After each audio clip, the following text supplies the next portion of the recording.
From Connecticut for Responsible Technology, and we're the tech watchers around here.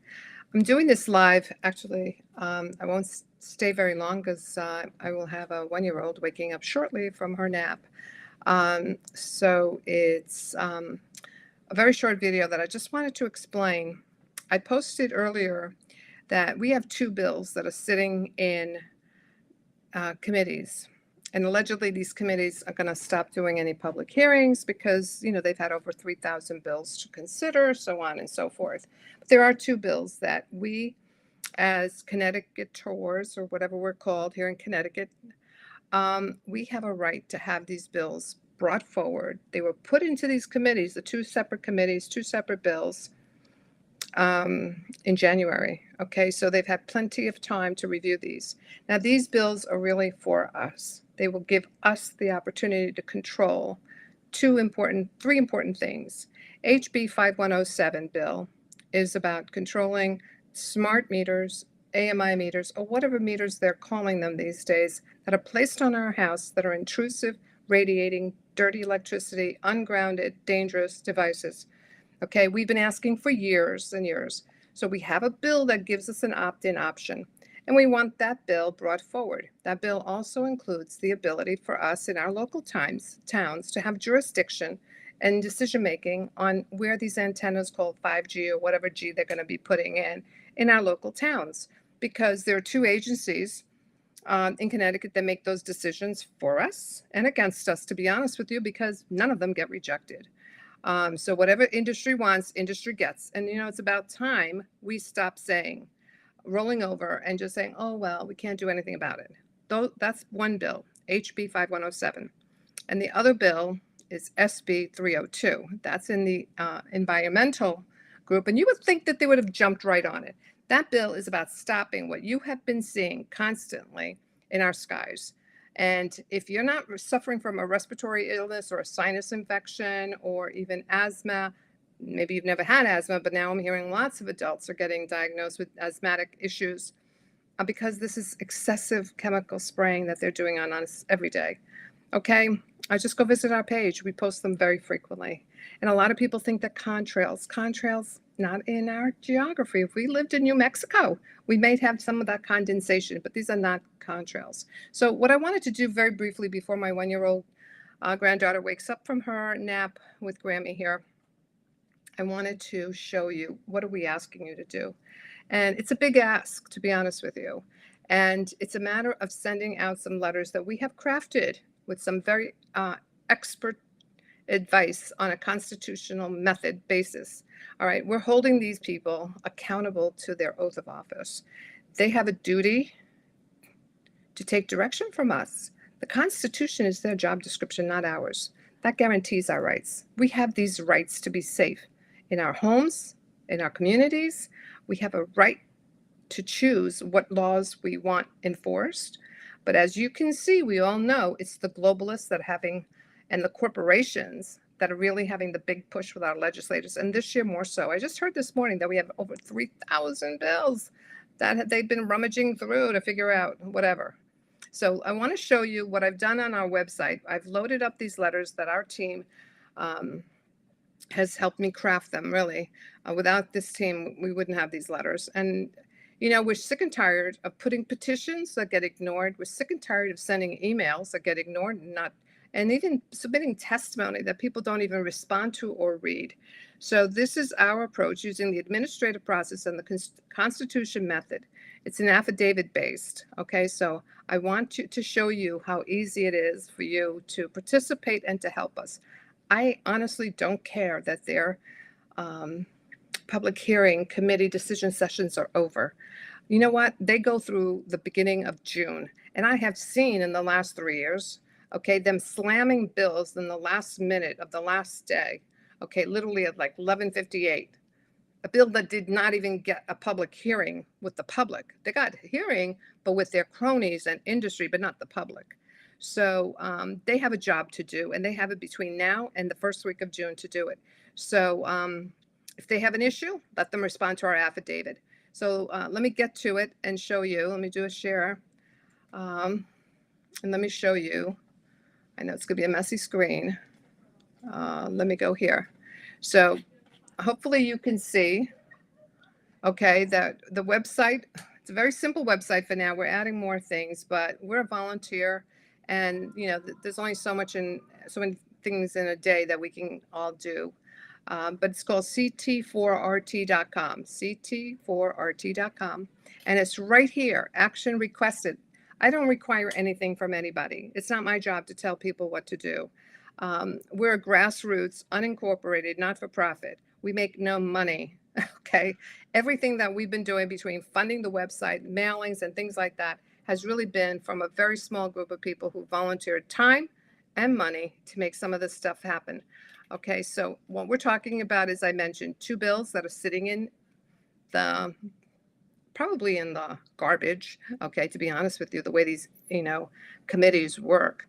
This one, HB 5107, this bill was sponsored and submitted to the Energy and Technology Committee, and they've done nothing with it. So when you come down here, you could read this first document basically that helps you know what steps to do. So when you click on this, you get a download, and then you get to read some very simple instructions that you probably don't even need if you open up the documents. So basically we're saying download the documents and read them, okay? And then as you look at the document, you'll have to put your name here, take out the line and put your name. And I'll open up one of the documents actually right now. So, and then it's telling you to walk through this document and what areas to fill. All right, and then send me to this email the certified number or registered number or whatever number you chose to send, so we can have tracking. If you don't spend the money on the certified mail, that's fine. Just tell me that you did it, okay? Okay, and then be ready, because we're giving them 15 days to respond, and then we'll have another letter for you to send. So that's why it's kind of important for me to know who's doing what, okay? So if we go back here to the website, then you can look at this affidavit. So for energy and tech, let me close this. So for energy and tech, for the bill HB 5107, there's 2 documents, one going to Senator Norm Needleman and one going to Representative Jonathan Steinberg, and they have 2 exhibits. They're basically, no more than, this is 1 page and this I think is 2 pages. Okay, so when you download this document, this is one of the affidavits that's personally addressed to Senator Norman Needleman, okay? So when you get this document, okay, you may have to do what I have to do, is duplicate it. But basically, this is what you're going to do. You're going to change this one to your name. I have to duplicate it, sorry. All right, let's duplicate it, okay, and replace it. Okay, all right. So basically, you'll take this out and put your name. Of course, my keyboard's not going to work. What am I doing wrong?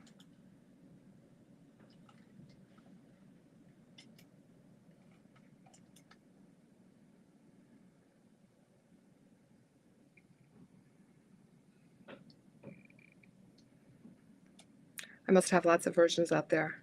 Let me just go put it somewhere else.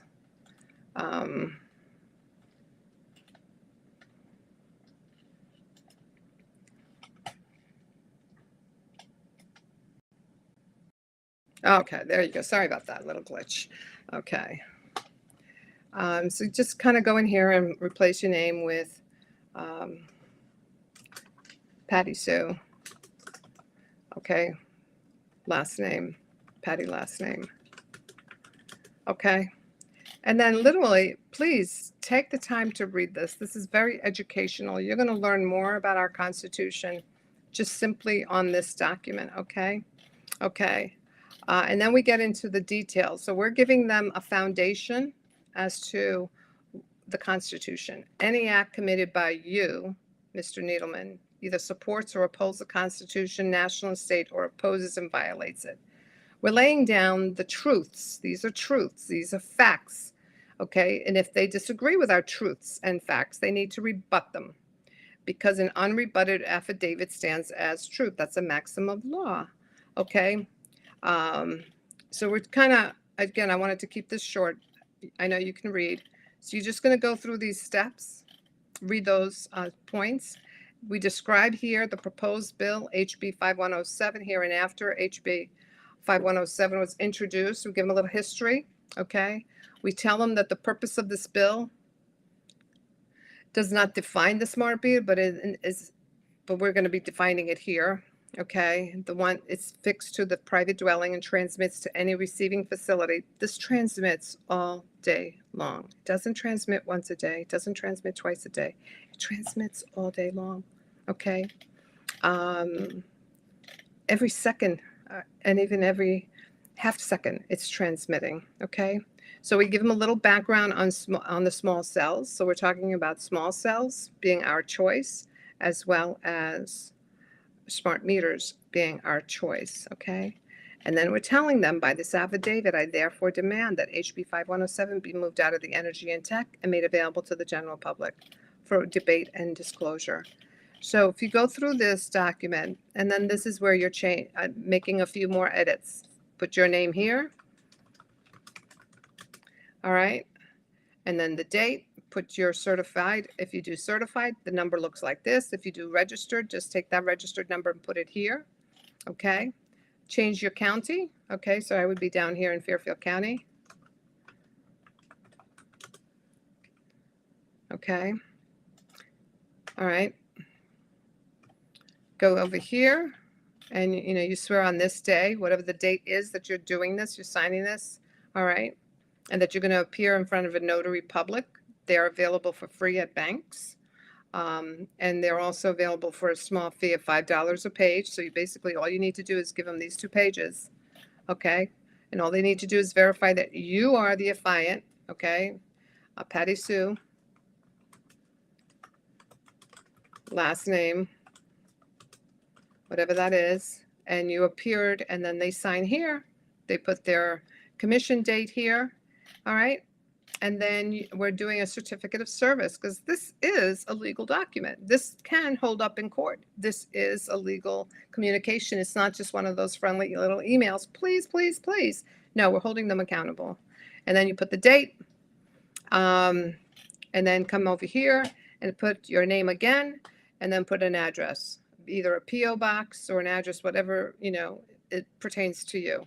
And this is his mailing address. Okay, so this whole package gets printed, gets copied after you've printed it and signed it with the notary. And then the 2 exhibits get printed and get sent to this person. And then do it again for the next letter that goes to Representative Steinberg. It's the same letter, but of course he may have a different address. Okay, now we have CC'd these key people. Okay, I would basically take a copy. Always keep the original for yourselves in your own files, but take a copy of the set that you made for Senator Needleman and Representative Steinberg. Make a copy of that and send each one of these folks. We've included the address, so just address the envelope. You don't have to necessarily send this registered mail if you don't want, because it's costly. I understand that, but regular mail to these people because they need to be noticed also from a CC perspective. Okay, there are no surprises here. This is language that is relevant. This is language that's been proven to be effective in other situations, but it's probably our first attempt here in Connecticut. So this is how simple it is. Okay, now we could have made this a form letter that all you'd have to do is pop your name in. But to be honest with you, we thought about it quite seriously, and we really felt that I know our numbers are not going to be very high with people finding the time to do this, but it's better that we get the quality of people doing this and seriously wanting to follow up with this.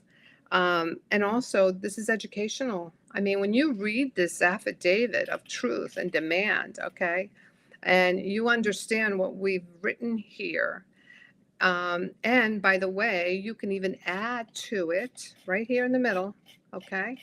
After, let's say, the proposed bill, this right here, right in here, you can add something personal, something that maybe you've experienced with the smart meter or the 5G being placed near your home, and that you fought for it to be, stopped and so on, or your experience with UI or Eversource where they refused, okay, to take it off, and you have family or yourself suffering physically, emotionally, because this is a neurotoxin.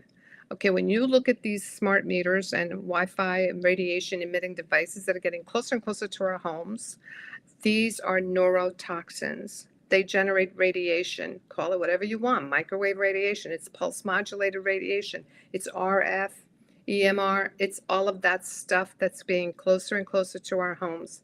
And it has serious implications for our children. It's a cofactor for autism. It's a cofactor for leukemia. It's a cofactor for ALS. It's a cofactor for so many illnesses. And you know what? If we don't get this turned around in our state, they're going to be, because Jonathan Steinberg, Representative Jonathan Steinberg, has made that a public record in a paper he wrote in Mirror, Connecticut Mirror, that he wants stronger, faster ones. And that's what they're doing. They've taken, they want stronger, faster meters, which will ultimately increase your costs because they want to charge literally at every second, depending on the time of day. Okay, it's a time of day charges. And you're going to see your costs astronomically go higher. And also, more importantly, in addition to that, I should say, it's the control factor. If they want to shut you down 10 minutes a day because you're using too much, or shut you down so many hours in the day because they need more power for all the surveillance, they can do that with smart meters. Okay? It's a surveillance device attached to your home. So anyway, like I said, I have a little person going to be waking up shortly. I just wanted to walk you through how easy this is, and really, hopefully you take the time to just read something like this, and maybe you can find application for it in other things in your life when dealing with people who have taken an oath of office. All right, it's the Constitution method. I'll even post in our group some more information about that method, but get familiar with it. So this is letter number 1. That goes to 2 people. I'm not going to save it because I made some bad changes. So let's go back to the website. So you have a letter for the HB 5107. And then guess what? We did the exact same thing for the Clean Atmosphere Act, an act concerning the public and environmental health and atmospheric protection. Okay. We are very fortunate to have Senator Rob Sampson submit this to in the environment. He's not in the environment committee, okay, but he did submit a concept to them, and they deep sixed it. And so they're not paying attention to it. And you know what? Again, just keep looking up at the sky. Take pictures every day. These lines that you're seeing, okay, they're serious. These things all contain particles that are harmful to our health, to our life, to our trees, to our plants, to your gardens, to your pets. It's just horrible, and it's a fact. It's not theory. It's not testing. It's over a $4 trillion budget. And I'll include some links later on. But we do have some very important exhibits here. This has a few more exhibits, so it's going to require a little bit more printing. But we go through the same thing. We're trying to reach the chairs and co-chairs of the Environment Committee, and we're trying to share with them some information about what's going on. So you change the letter the exact same way. So hopefully this is important. So for example, I'll show you this one, this toxicology of seeding. So what's going on with all those sprays that they do on us, and a lot of the spraying is actually happening at night these days, if you listen carefully. But the seeding, let's do a download. Okay, so, oh, this opened up nice. All right, we have confirmed with our own water tests that we have barium being sprayed on us. We have aluminum, strontium, sulfuric acid, lithium. And so we kind of just put together some studies. I mean, this is science. This is not us being afraid or concerned. This is real stuff that's hitting our airways. And guess what? If it's pushed out as aerosols or injected aerosols or stratospheric aerosol injections, number of those words that they're using, it's all for modification of weather. Weather is the secret weapon. If they can make us go through severe droughts or severe flooding, they can control our economies, not just here in the U.S. and not just here in Connecticut. This is a worldwide issue. So again, you could get yourself educated on some of the issues. I was just reading an article about lithium toxicity, which is leading to autism. So our poor little kids today, whether you vaccinate or not, or give them fluoride or not, they're going to be subjected to lithium in the air and lithium in our water. Okay, because anything that comes down from the sky via the rain is going to go into our water supply. And trust me, it doesn't matter if you have well or not. They're getting it because they've been doing this since the 1940s. And they're experimenting with different types of chemicals. So what we want in that bill is to stop this and to find companies that then spray us, okay? So maybe we can make some money out of this as a state. I don't know. Seems like logical to me. So if you want to learn more, feel free to download these exhibits yourself, and please help us get these letters out there. All right. And anyway, in the instructions here, read the instructions first, is the email where you could send your certified mailing or a notification. So anyway, my little one, I think, is starting to wake up. Hopefully this was helpful. And I think I'm going to figure out how to end this. That's always a challenge when I do these lives. So that should be the end of it. There it is. There's the button. Okay. So I will end this for now, and I thank you for listening in, and thank you for taking some action. I really appreciate it. All right. Thank you. Bye.